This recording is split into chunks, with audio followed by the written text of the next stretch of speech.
Dis aux jeunes que j'arrive, aux jeunes que j'arrive qui sont là. Watukufu ikaonga mnungao et chaîne libre de Comores. Assalamu alaikum. Léo Gardungao et mon Shohatu Ayet Atia, élu municipal dans la mairie du 13-14. Une femme qui est chargée au niveau de l'habitat. Donc, vous le savez très bien quand même que chaîne libre de Comores est là justement pour vous faire vivre tous les moments politiques, sport, tout, activités culturelles. Donc aujourd'hui, on a la chance d'avoir Ayet Atia qui est candidate au niveau des élections législatives. Donc, on va l'écouter un petit peu, même s'il y a un petit peu d'écho au niveau de la salle, tout ça et tout. On va essayer quand même d'ouvrir un petit peu la fenêtre, si c'est possible. Excusez-nous. Hein. Voilà, c'est mieux. Donc, merci beaucoup, excusez-nous. Hein. On fait le technique en même temps. Voilà, donc Ayet Atia, elle s'occupe du logement dans le niveau du 13-14. 13-14, que vous savez très bien quand même qu'à Marseille, ce sont les endroits les plus difficiles de Marseille. Donc, ce n'est pas une chose facile. Donc, aujourd'hui, on a la chance de l'avoir ici, sur chaîne libre des Comores. Assalamu alaikum. Alaikum salam. Salam alaikum à tout le monde. Donc, merci Ali de me donner la parole et de me permettre de parler à la communauté comorienne, communauté que je connais bien, communauté qui est sœur. Mais on est comorien, on peut être algérien, on peut être marocain, mais on est d'abord marseillais, on est frères et sœurs. Parce qu'on a tous vécu difficilement, on vit la discrimination de la même manière. Alors Ali vous a dit que j'étais candidate aux législatives. Oui, je suis candidate aux législatives dans la 7e circonscription qui comprend une partie du 14, tout le 15e et tout le 16e arrondissement. Ali vous a dit que je m'occupais du logement, mais je ne m'occupe pas de ça parce que je suis élue de secteur, mais je suis aussi élue au conseil municipal. Ça veut dire que tout ce qui est problématique sur les écoles, sur la sécurité, sur les transports, tout ce qui en fait votre vie à Marseille, moi je fais partie des gens qui votent les rapports, qui gèrent et qui régissent notre vie. Donc c'est-à-dire qu'on va voter pour les écoles, on va voter pour les associations, on va voter pour de multiples choses. Là aujourd'hui je me présente à vous, pourquoi? Parce que ça fait des années qu'on entend le même discours, des années qu'on voit des élus arriver en campagne et nous promettre monts et merveilles. Moi je suis une fille des Flamands, j'ai grandi aux Flamands, je connais très très bien les quartiers nord. Et j'en ai marre en fait d'avoir toujours le même discours et avant une élection de se retrouver avec attention, il y a le Front National, il faut voter pour nous. Oui, mais attention, avant de rentrer là-dedans, expliquez-nous comment ça se passe dans le 13-14, parce que beaucoup de gens disent que Marseille, le 13-14, c'est un peu compliqué, c'est un peu difficile. Comment vous le vivez tout ça? Alors, c'est compliqué, mais en même temps, dans le 13-14, vous n'avez pas la solidarité, vous avez une solidarité que vous n'avez pas dans d'autres endroits où les gens sont plus privilégiés. Si vous voulez, notre galère, elle nous permet à nous d'être solidaires. Alors il n'y a pas que des mauvaises choses. Il y a des clubs de foot, il y a des associations qui font un travail merveilleux. Il y a beaucoup de gens qui s'investissent et qui sont très militants. Et ça, on ne le retrouve peut-être pas ailleurs de la même manière. Et oui, malheureusement, il y a des problèmes de logement, il y a des problèmes de sécurité, il y a des écoles qui sont dévastées par des années d'abandon. Et nous, notre travail, et tu le sais Ali, puisque ça fait 4 ans que je suis élue, on essaie de remonter tout ça. Et c'est pour ça que je veux continuer à avoir plus de moyens pour aider. Là, dans ma circonscription, il n'y a pas le 13e, celle où je me présente. Il y a le 14, le 15 et le 16. Mais c'est difficile dans les quartiers nord. Tout le monde le sait que c'est difficile. Mais justement, il faut aller se battre et trouver les moyens pour qu'on nous entende. Et c'est pour ça que je veux y aller. Quels sont les moyens que vous avez mis justement pour essayer d'éradiquer un petit peu tout ce qui est incivilité, tout ce qui est... je sais pas, le bon vivre avec les gens dans le 13-14. Parce qu'avant que vous vous investissez par rapport à ces élections-là, vous êtes devenu quand même une femme emblématique dans le 13-14. Il faut dire la vérité. C'est pas pour vous faire des fleurs, puisque chaîne libre de Comores n'est pas là pour faire des fleurs. N'est pas là pour faire des fleurs. Donc aujourd'hui, on a la chance d'avoir une des personnes les plus influentes au niveau du 13-14. Secteur très difficile de Marseille. C'est pas évident. C'est pas évident. Alors, concrètement, tu le sais Ali, mais oui. Il faut que tes followers et tes auditeurs le sachent. Parce que d'ailleurs, je me permets de montrer aux gens comme que je me trouve au cœur des quartiers nord de Marseille. C'est à mon quartier, au Flamand. Au Flamand, voilà, c'est dans ce quartier-là que vous avez grandi. Là, comment c'est devenu, voilà, oui, c'est pas comme ça quand j'ai grandi. Tout à fait, puisqu'on voit bien qu'on est au cœur des quartiers nord de Marseille. Vous qui regardez cette vidéo, donc on a la chance aujourd'hui d'avoir une femme très influente au niveau de voilà, vous avez vu, c'est là où elle a grandi cette fille, dans les immeubles là-bas. Donc voilà, ici, voilà. Et moi j'ai grandi là-bas, tu vois tu vois ce qui est détruit là-bas. Tout à fait. Et qui va être refait par Nora Preciosi, parce qu'il faut le dire, regardez les moyens. Maintenant les moyens sont mis. Moi j'ai grandi dans le bâtiment qui a été détruit, le bâtiment 2 au milieu. Là on est au cœur des quartiers nord de Marseille. On est au cœur des quartiers nord de Marseille et on est au cœur de chez moi. C'est là où j'ai grandi et c'était pas comme ça, c'était beaucoup plus délabré. Et là, 13 habitants avec Nora Preciosi, il y a beaucoup de choses qui vont changer. Voilà. Donc vous voyez bien comme que on ne vous raconte pas de conneries. Chaîne Libre de Comores est là pour vous faire vivre les meilleurs moments de ces élections. Donc aujourd'hui, on a la chance d'avoir Ayet Atia qui continue d'ailleurs à nous dire. Alors, quels sont les moyens? Tu m'as posé une question. Oui. Je m'as dit qu'est-ce que vous faites concrètement. Tout à fait. C'est important, hein, il faut pas. Moi, je balaye aucune question. Et c'est important qu'ils le sachent. Nous, depuis qu'on est là, avec, je le sais que tu connais bien, Nora Preciosi, on s'occupe du logement et on essaye de faire en sorte que les habitants aient des logements dignes. Ça prendra un petit peu de temps parce qu'on ne peut pas réparer 50 ans d'abandon du jour au lendemain. Mais Nora est une femme, tu la connais, qui va investir des centaines de millions d'euros. D'ailleurs, on a eu l'occasion de faire une interview avec Nora Preciosi. Voilà, des centaines de millions d'euros. Ne serait-ce, alors pour les Flamands, il y a des dizaines de millions d'euros. Pour Campagne-l'Évêque, il y en aura dans le 15e. Tout son parc social qui a été, elle a récupéré un parc social détérioré. Elle va mettre des moyens. Il y a des réunions de renouvellement urbain qui se sont faites, qui étaient publiques. Les gens ont pu venir s'exprimer, faire leurs demandes, parce que comme elle le disait Nora, et comme je pense moi aussi, c'est pas nous qui devons décider, ce sont les habitants qui doivent décider de leur avenir au niveau du logement. Mais il n'y a pas que ça, tu disais, les incivilités, l'insécurité, le sentiment d'insécurité et d'abandon en fait, parce qu'on a l'impression dans les quartiers qu'on n'a pas le même droit à bien vivre qu'ailleurs. Nous, dans le 13-14, on a fait en sorte qu'il y ait un commissariat qui va ouvrir. Tout à fait. À côté de la fac de Saint-Jérôme, qui est à côté des Oliviers. Donc, à l'heure actuelle, vous avez prévu d'ouvrir un commissariat, l'un des quartiers les plus difficiles de Marseille. Au cœur des quartiers nord. Vous êtes sûr ça? C'est certain. Eh bien voilà. C'est certain, ça a été fait, on a mis 2 ans à ce que le projet soit...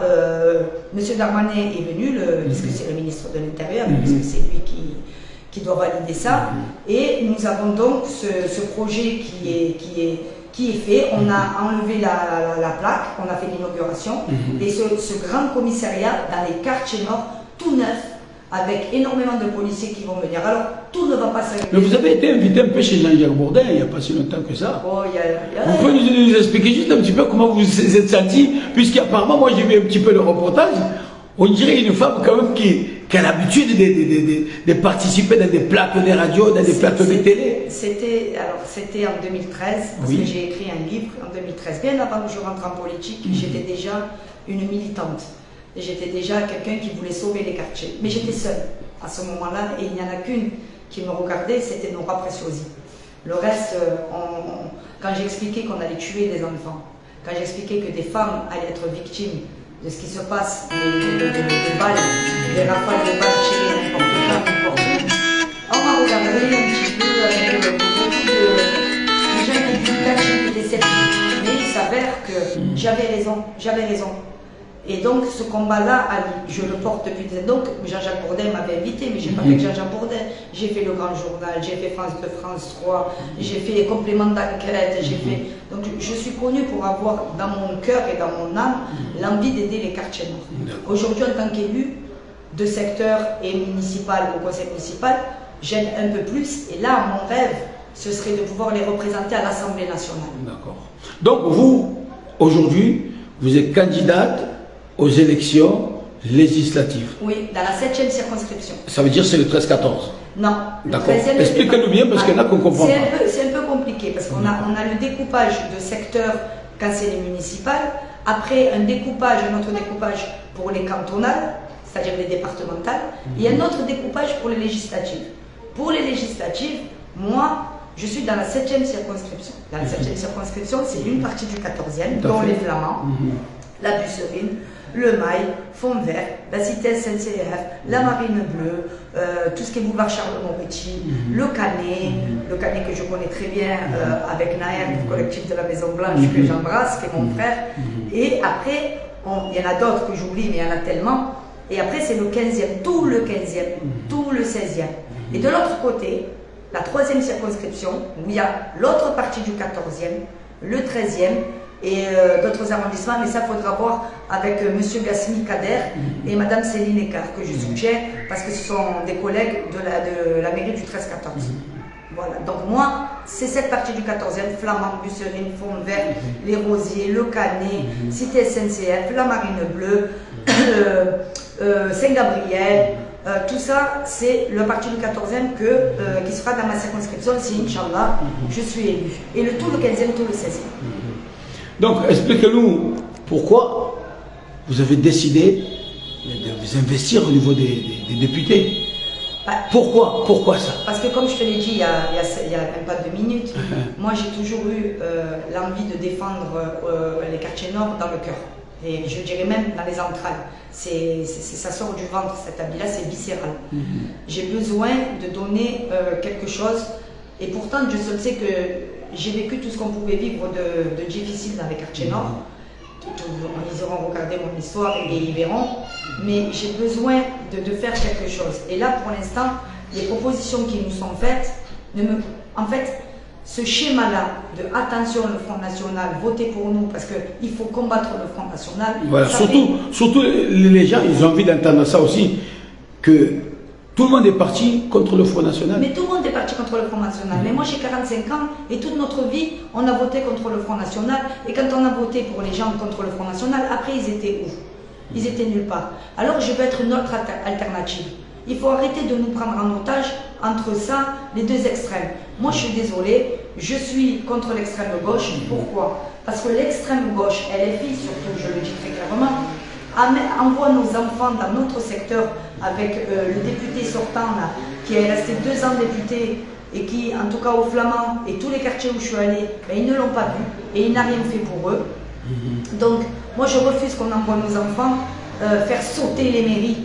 Je refuse qu'on envoie nos enfants tout casser dans les commerces quand il y a eu les émeutes pour le pauvre petit Naël, que paix à son âme, où bien sûr j'ai soutenu la maman de Naël parce qu'elle a perdu son enfant, mais on ne peut pas dire à nos jeunes allez casser parce qu'il y a eu des commerçants dans le 13-14 qui ont eu leur bien pour lequel ils travaillent, ils ne se lèvent à pas d'heure.